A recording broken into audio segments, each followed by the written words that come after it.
ఓం సాయిరామ్ సమర్థ సద్గురు సాయినాథ్ మహారాజ్కి జై. మన సాయి బిడ్డలందరికీ నమస్కారం అండి.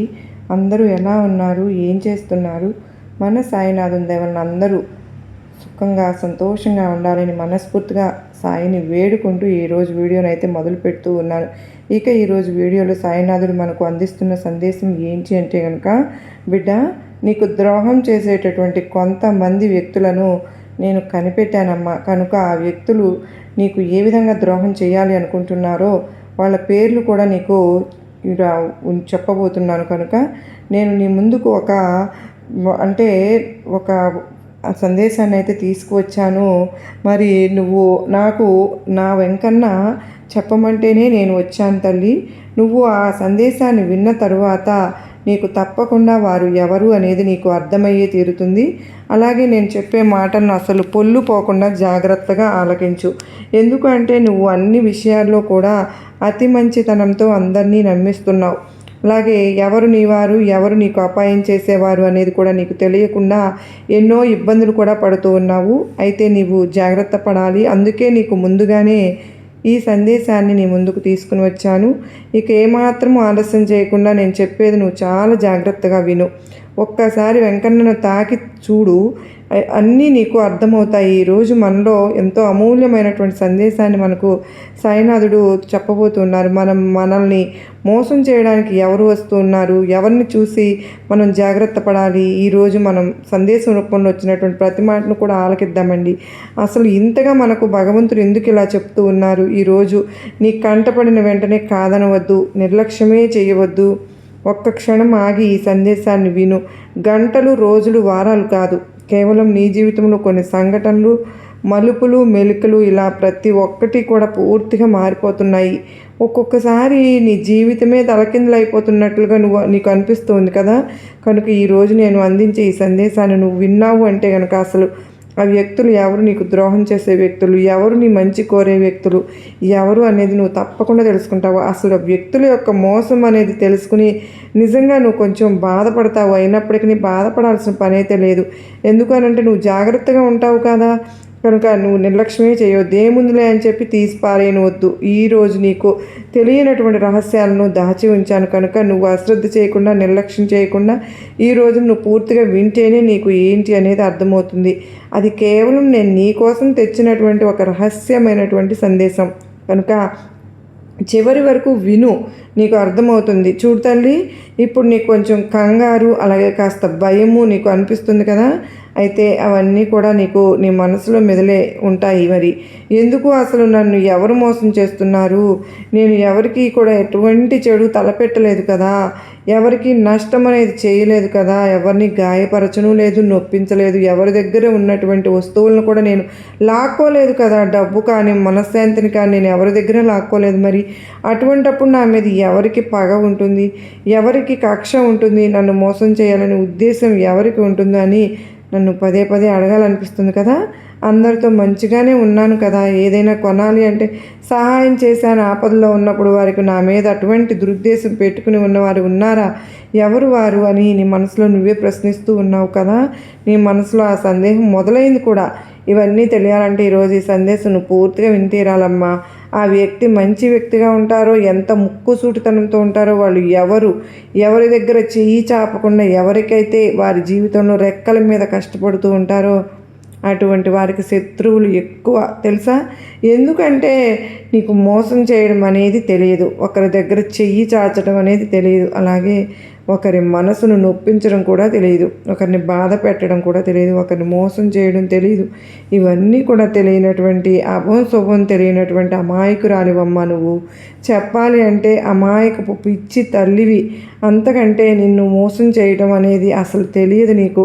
నీ తెలివితేటలతో, రెక్కల కష్టంతో, నీ శ్రమతో నువ్వు రేయింబగలు కష్టపడి నీ జీవితంలో ఎదుగుతూ వచ్చావు. నువ్వు నీ తిండి నువ్వు తింటావు, అలాగే ఎప్పుడు కూడా పైకి నవ్వుతూ ఉంటావు. నీ సంసారం నువ్వు చక్కబెట్టుకుంటూ ఉంటావు, నీ కుటుంబంతో బాగుంటావు. నాకు ఈరోజు ఈ కష్టం వచ్చింది, ఈ బాధ వచ్చింది, నాకు ఈ 10 రూపాయలు ఇవ్వు అని చెప్పి ఎవరి దగ్గర కూడా నీ కష్టాన్ని చెప్పుకోలేదు. ఇతరుల సమయాన్ని కూడా నువ్వు ఆశించలేదు. అటువంటి అప్పుడు ఏమవుతుంది ఏంటి, కొందరిలో ఒకలాంటి ఈర్ష్య మొదలైపోయిందమ్మా. ఈ వ్యక్తి ఎవరి దగ్గర కూడా చేయి చాపడం లేదు, అసలు ఎందుకు ఈ వ్యక్తి జీవితంలో ఇంత చక్కగా ఆనందంగా ఉంటూ ఉన్నారు, ఇంత బాగా ఎదిగిపోతూ ఉన్నారు, మేము కూడా తనతో పాటు జీవితం మొదలుపెట్టాం కదా, మా జీవితం చూస్తే అల్లకల్లోలంగా ఉంది, మేము ఎక్కడ వేసిన గొంగలు అక్కడే ఉంది, మేము ఎంత చేస్తున్నా ఎంత సంపాదిస్తున్నాం, కానీ తనంత సంతోషంగా మేము లేకపోతున్నాము, తనంత ప్రశాంతంగా మేము లేకుండా ఉండలేకపోతున్నాం.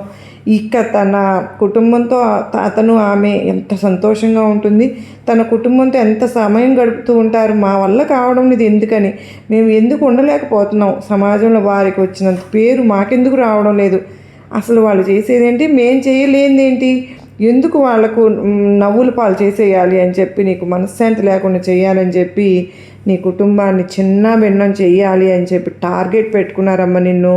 నీ పనుల్లో ఆటంకాలు ఏర్పడేలాగా చేస్తున్నారు, నీ ఎదుగుదలను ఆపాలని ప్రయత్నిస్తున్నారు. ఎందుకు అలా చేస్తున్నారు అని చెప్పి నన్ను అడగాలనిపిస్తుంది కదూ. నేను ఎవరిని కూడా ఏమీ చేయలేదు కదా అనే అనుమానం కూడా పదే పదే వస్తే దీని వెనుక ఒక కారణం ఉందని అయితే ఇప్పుడు తెలుసుకోమ్మా. అసలు ఎవరు అనేది కూడా నీకు నేను తప్పకుండా చెప్తాను. ఎదురుగా ఉన్నటువంటి ఈ వెంకన్న స్వామిని ఒక్కసారి తాకి ఒక్కసారి కళ్ళు మూసుకుని మనస్ఫూర్తిగా నన్ను తలుచుకో. వారు ఎవరు అనేది నువ్వు నన్ను చూపించమని అడిగావు కనుక ఒకసారి కళ్ళు మూసుకో. నీకు వారి ముఖం అనేది కళ్ళకు కనిపించేలాగా చేస్తాను. నీ మనసులో ఆలోచనలు నీకు కనపడే విధంగా చేస్తాను. వారి రూపురేఖలు నీకు కనిపించే విధంగా చేస్తాను. వారు నీతో ఎలా ప్రవర్తిస్తున్నారు, వారు ఎవరో ఏం చేయబోతున్నారు, ప్రతి ఒక్కటి కూడా నీ కళ్ళు తెరిచి ఒక్కసారి చూడు. తరువాత నా మీద భారం వేసి తప్పకుండా విను. అంతా కూడా నీకు మంచే జరుగుతుంది. వారి చరిత్ర అంతా కూడా నీకు పూర్తిగా కనిపిస్తుంది. నీతోనే ఉన్నారమ్మా, నీ చుట్టూనే తిరుగుతున్నారు, నీ ముందే తిరుగుతున్నారు. ప్రతి మనిషిలో నీ వెంటే ఉంటున్నారు. ప్రతి పనిలోనూ నీ గురించి గమనిస్తూ ఉన్నారు. అది మంచి అవని చెడవని గమనిస్తున్నారు, కష్టం కానీ నష్టం కానీ ప్రతి ఒక్కటి కూడా. కానీ నువ్వు మాత్రం నోరు తెరిచి ఏది చెప్పవు. వాళ్ళంతటి వాళ్ళే అన్నీ కూడా నీ చుట్టూ తెలుసుకుంటూ ఉన్నారు. అంత చనువుతో నీతో ఉంటున్నారు. నువ్వు పనిచేసే చోట కావచ్చు, నీ ఇరుగు పొరుగు కావచ్చు, నీ బంధువుల్లో అయినా కావచ్చు, నీ కుటుంబంలో అయినా కావచ్చు, అలా గమనిస్తూ ఉంటున్నారు నిన్ను. మీ ఇద్దరి మధ్య చనువు చూసి చాలా అంటే చాలా విపరీతంగా పెరిగిపోయిందా. ఆ చనువు వల్ల ఏమవుతుందంటే వారి మనసులో ఎటువంటి ఆలోచన వచ్చిందంటే, వారు ఎందుకు భయపడుతున్నారు అంటే, వారు ఎందుకు నిన్ను పతనం చేయాలి, నిన్ను మానసికంగా కృంగ తీసేసేయాలి, ఇలా వేరే ఆలోచనలు నీ మనసులోకి రాకుండా చేయాలి, ఎంతసేపు నిన్ను బాధ పెట్టాలి. నువ్వు బాధతో విలవిల్లాడుతూ ఉంటే, నిద్రాహారాలు మానేసి ఒంటరిగా కుమిలిపోతూ ఉంటే, ఒంటరిగా ఉంటే కనుక చూసి ఆనందించాలని చూస్తున్నారు. ఎందుకు ఇవన్నీ చేస్తున్నారంటే, నీ మనసు మళ్ళించాలి. నీ మనసు ఎందుకు మళ్ళించాలి అంటే, వారు ఎన్నో తప్పులు చేస్తున్నారు, అలాగే ఎన్నో పొరపాట్లు కూడా చేస్తున్నారు, తప్పుడు దారిలో వెళ్తున్నారు. వారి జీవితమే ఒక తప్పుడు దారిలో వెళ్తూ ఉంది. అయితే నువ్వు ఇవన్నీ కూడా గమనించడం లేదు. నువ్వు చూసే ఉంటావు కదా, నువ్వు ఒక భ్రమలో ఉంటున్నావు. నా గురించి నేను చేస్తున్నటువంటి ప్రతి తప్పు తనకు తెలిసిపోయి ఉంటుందేమో, తనతో నేను ఉంటున్నాను కదా, తనతో తిరుగుతున్నాను కదా, నేను చేస్తున్నవన్నీ గమనించేశారేమో అని ఆ వ్యక్తులు కూడా భయపడిపోతూ ఉన్నారు. ఇక నా తప్పులను వాళ్ళు ఎక్కడ బయట పెట్టేస్తారో, నా పొరపాట్లు ఎక్కడ బయట పెడతారో, అలా పెడితే నేను నవ్వుల పాలైపోతానేమో, అందరూ కూడా నన్ను చిన్న చూపు చూస్తారేమో, ఆ వ్యక్తి సరైనటువంటి వ్యక్తి కాదని ఎవ్వరూ కూడా నాతో మాట్లాడరేమో, నేను సంతోషంగా ఉన్నప్పుడు నా జీవితంలో నేను అనుకున్నది సాధించుకుంటూ వెళ్తూ ఉన్నప్పుడు ఎప్పుడూ కూడా నేను ప్రశాంతంగా లేను. ఎప్పుడు వీళ్ళు నాశనం అవ్వాలని చెప్పి కోరుకున్నటువంటి నేను ఈరోజు ప్రశాంతంగా ఉండగలుగుతానా అని వారి మనసులో వారు ఒక భయం అనేది స్టార్ట్ చేశారు. నిన్ను బాధ పెట్టాలని, నీకు ప్రశాంతత లేకుండా చేయాలని చూస్తున్నటువంటి వ్యక్తులను నేను ఊరికే వదిలిపెడతానా? మరి నీకు వచ్చేటటువంటి అదృష్టాన్ని నీకు దక్కకుండా చేస్తున్నారు కదా, నీకు మనశ్శాంతి లేకుండా చేస్తూ ఉంటే, నీ జీవితాన్ని చిన్నాభిన్నం చేస్తూ నవ్వులు పాలవ్వాలని చేసి చూస్తుంటుంటే, నిన్ను నడి రోడ్డు మీదకి లాగాలని చూస్తుంటే, నిన్ను అప్రతిష్ట పాలు చేస్తే, ఆర్థిక ఇబ్బందుల్లో నువ్వు మునిగిపోయేలాగా చేస్తే, అలా చేస్తే వారికి అదొక సరదా, అదొక ఆనందం, అదొక పైశాచిక ఆనందం. ఇటువంటివి ఎదుర్కోవడానికి వారు నీ ముందుకు రాలేక నీ వెనుక గోతులు తవ్వుతూ ఉన్నారు. నీ మనసులో చెడు ఆలోచనలు సృష్టిస్తున్నారు, చెడు వైపు నిన్ను నిలబెట్టాలని చూస్తున్నారు. కానీ నా గురించి నువ్వు ఎప్పుడు కూడా ఆలోచించవద్దు, నీ గురించి కూడా నువ్వు ఆలోచించవద్దు అని చెప్పి నన్ను అడుగుతున్నావుగా. ఈరోజు ఒక్కసారి నీ గురించి నువ్వు ఆలోచించుకోమ్మా. నేనే కనుక నిన్ను సరైనటువంటి మార్గంలో పెట్టకపోయి ఉంటే, నేనే కనుక నీకు అడుగడుగున సహాయం చేయకపోతే ఎప్పుడు నువ్వు వారి చేతుల్లో బలైపోయేదానివి. నిన్ను కష్టాలు నెట్టివేయాలని కాదు నా ఆలోచన, నిన్ను ఆదుకోవాలని, అన్నింటా కూడా నేను నీకు తోడుగా ఉండాలనేదే నా ఆలోచన. కనుక ప్రతిసారి కూడా నువ్వు ఎవరి చేతుల్లో చిక్కకుండా, ఎవరికి అవకాశాలు కూడా నువ్వు లొంగకుండా, ఎవరి దగ్గర కూడా నువ్వు తక్కువ కాకుండా ఉండాలనేదే నా ఆరాటం. నువ్వు ఎప్పుడూ కూడా నాకు ఆకాశంలో ఉన్నటువంటి చుక్కలాగా మెరుస్తూ ఉండాలమ్మా. వెలుగులను పంచుతూ ఉండాలి. ఆ అవకాశం లాగేసుకోవాలని చూస్తున్నారేమో కానీ వారి తరం కానే కాదు. ఎన్ని జన్మలు ఎత్తినా సరే వాళ్ళ వల్ల అసలు అవ్వదు. ఏది చేసినా సరే మనిషి వల్ల ఏమవుతుంది చెప్పు?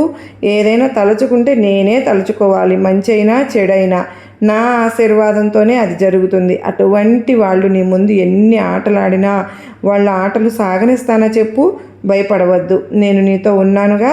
నేను నీతో ఉంటే ఇక నీకు భయం ఎందుకు? నువ్వు నిజాయితీగా ఉన్నావు కదా. ఎక్కడా కూడా ఎవరిని మోసం చేయలేదు. నీ మనసు ఎక్కడ కల్మషం లేకుండా ఉంటుంది.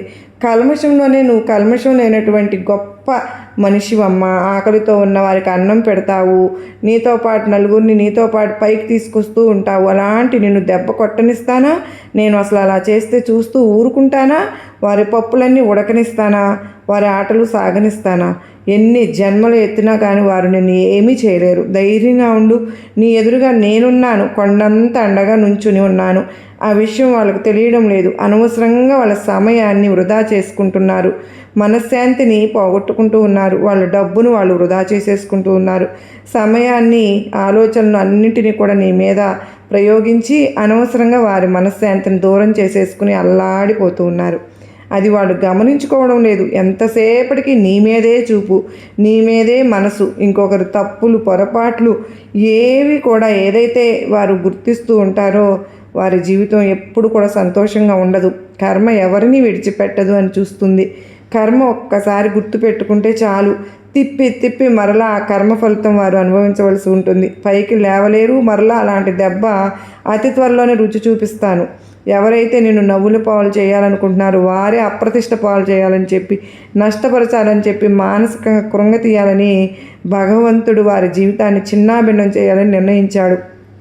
దేనికైనా కానీ భగవంతునికి ఒక ప్రణాళిక అనేది ఉంటుంది.